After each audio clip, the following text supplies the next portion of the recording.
I, Tantus Naravan Dracovin, Lord and Emperor of the Dracovin Empire, and welcome. It is time to continue my discussion on Vampire the Masquerade and the World of Darkness. I've been going over the clans and bloodlines of vampires, and I have another bloodline for you today. The Nagaraja. This is a bizarre bloodline of flesh-eating, cannibalistic vampires that are feared by all kindred.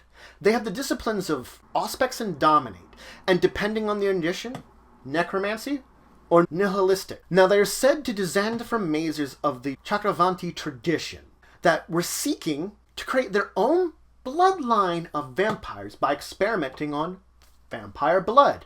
They were scoffed as foolish by other mages, almost mad, but the Idran faction of this tradition actually managed to create vampires from a number of their members without having them be embraced. But this strange mixing of their magic and the vampire blood resulted in these cannibals known as the Nagaraja, who are feared necromancers and traditionally members of the True Black Hand. Unlike other kindred, they must consume the flesh of creatures, of the living, of humanity. And this is reviled by all the other kindred. They're known for their, rather than just having fangs, pointed, irregular teeth. So they never smile, and they always speak quietly unless they're planning to consume someone. So as I said, they were traditionally with this mage tradition and have a very similar origin to the Tremere. The Idrans, in their fought in the Himalayan Wars, powerful necromancers during this time. They sought to find enlightenment in the darkness beyond death, and so traveled far and wide, eventually ending up in Egypt, where they made contact with a mummy there, and through his influence learned a powerful spell. But this spell, they could not quite understand it. They were able to combine it with their own magics in order to cast a version of it, and allowing a number of their members to become liches. Powerful immortals, mostly undead. To commemorate this, the mummy gave them another name, Tal'mahe'ra, the True Black Hand. But this group found themselves at odds with many an enemy, especially in the various regions here. They found themselves particularly at odds with the followers of Set. They continued to almost get embroiled in vampire politics, and they themselves, not being vampire, found themselves at a disadvantage.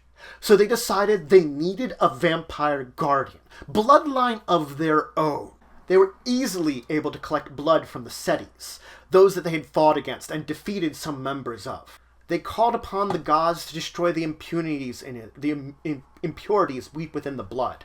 And once they had seemingly completed this, seemingly cleared the impurities, they allowed a number of members of their group, a number of mortals, to slice their throats and then bathe within the blood. And so the first Nagaraja were born. But it seems that though the impurities were gone, the karma of choosing vampirism, of choosing this life, had an ill effect. They had a hunger for flesh. In the year 450 BCE, the War of Betrayers split the Tal'mahe'ra into eastern and western sects, and orphaned a number of Nagaraja, so that for many years they did not hear about the Tal'mahe'ra or Enoch as a sacred place to return back home to. They did not know the truth of the matter of themselves. Lacking organizations, they wandered, split, divided out, trying to hide from the multitudes of enemies that faced against them, both kindred, mage, and other. Only those that served the Tal'mahe'ra, only those that stayed with the True Black Hand, in fact, retained any knownship. Those are the ones we truly knew about, though we knew that there were these bastions hidden out there.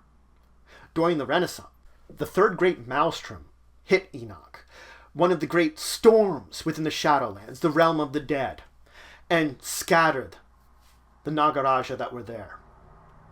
Killed many of them. Those that tried to return there found themselves within the traps and mages which were made to protect Enoch, unable to return. Many of them degenerated in their base desires and wants, and continued to do so even when Enoch was restored to its glory. a deal was struck with the Tal'mahe'ra.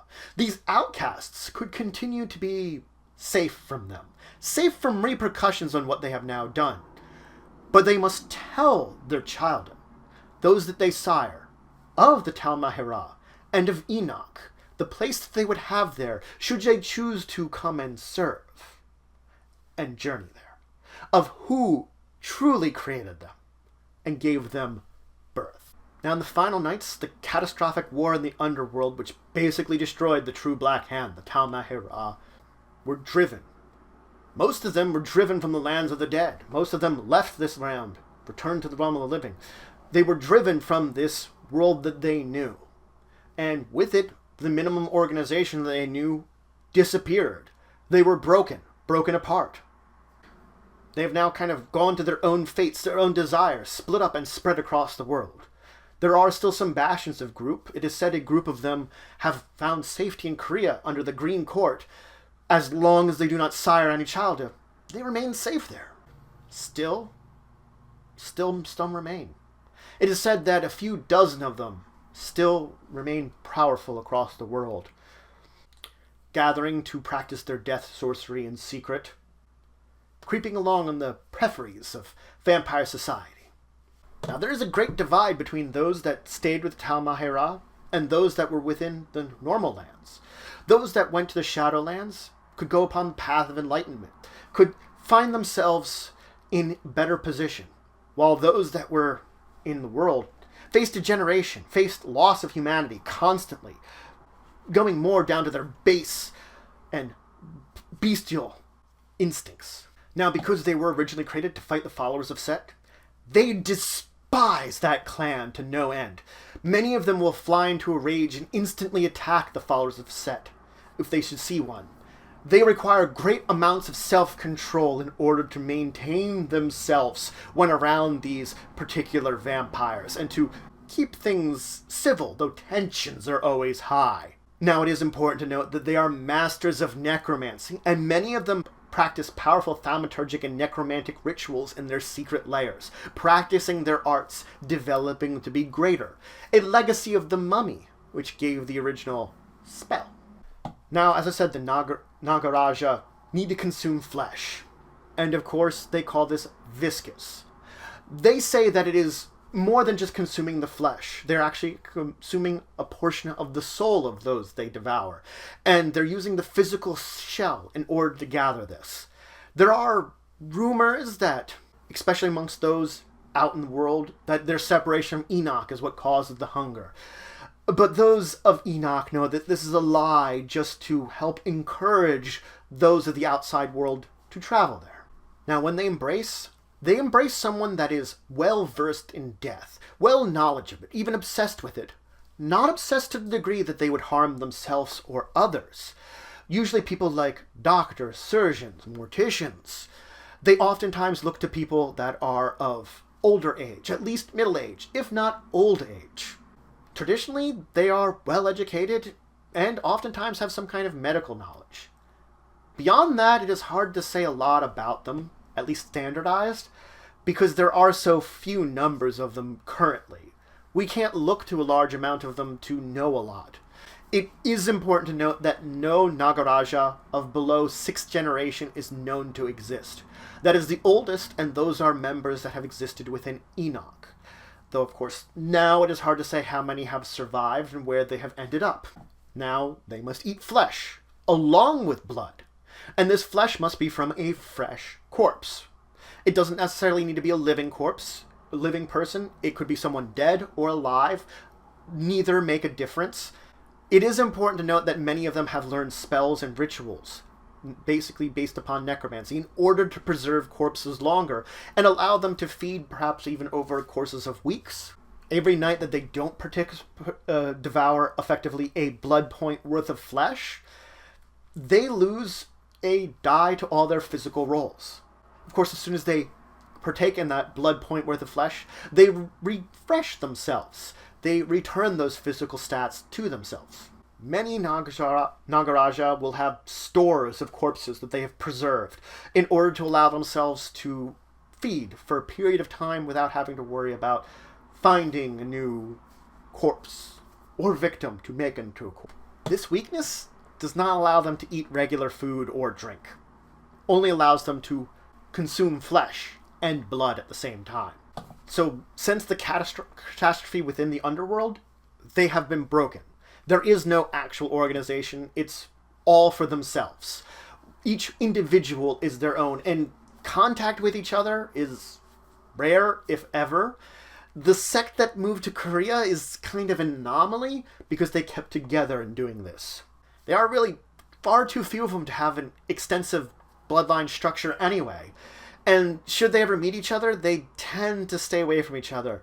They kind of hoard necromantic secrets and rituals they've been doing and information they've gathered, so they don't like sharing it with each other and wouldn't want to be around each other in order to do that. It drives them apart even further. Now, within the Tal'mahe'ra, the bloodline was traditionally split into two groups. The Sharavanka, who are newer embraced vampires who act as agents of the mentors, and Nagaraja, whose primary goal was to strengthen the overall power of the bloodline within the Tal'mahe'ra. So in the early source books, they were all said to be within the Manus Nagrum, especially those of the Tal'mahe'ras. That's where they were located. And with its destruction, most of the bloodline was destroyed or scattered to the winds. Basically, that was the situation that drove them apart.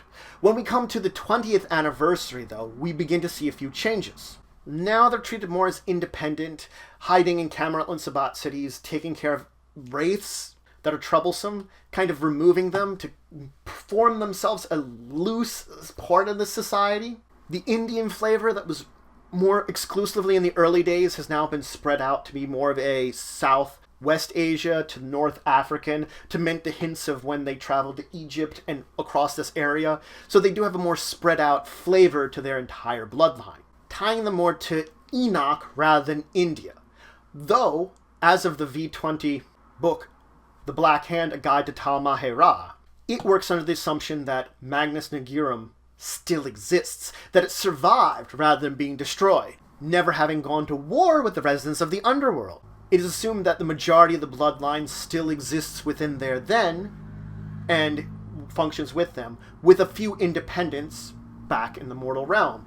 And there is material that has expanded since then that sort of separate this out, that this more centralized part of the bloodline may still exist if war didn't happen, and that the independents still exist in our society now. Well, world vampire society. But that's it for today. So, I introduced you to the Nagaraja, a group of vampires that consume flesh. They're powerful cannibals, traditionally connected to Tal'mahe'ra, the true Black Hand. And depending on the history you take of the true Black Hand, and the results of various effects of the more Gehenna storyline that happened in the earlier editions, or the latest V20 editions, which ignore a chunk of that, depends on if this clan has a strong bastion or not. It is only known that within the mortal realms, there are very few of them. And regardless of the edition, there are still very few of them. Perhaps only a few dozen worldwide, finding themselves on the fringes of society, doing what they can do to survive the onslaught of the countless enemies around. They're an interesting bloodline, which, again, the uniqueness of their weakness is something that definitely stands out. But if you have any questions, comments, anything you want to say, anything you think I left out, please leave in the comments below. Please like, share, and subscribe to support the channel, the empire, the work I do. If you want to show some extra support, you can always check out my Patreon, link in the description below. There's some great rewards there. It helps to grow and improve the channel and the empire. But regardless, until the next time, I bid you farewell.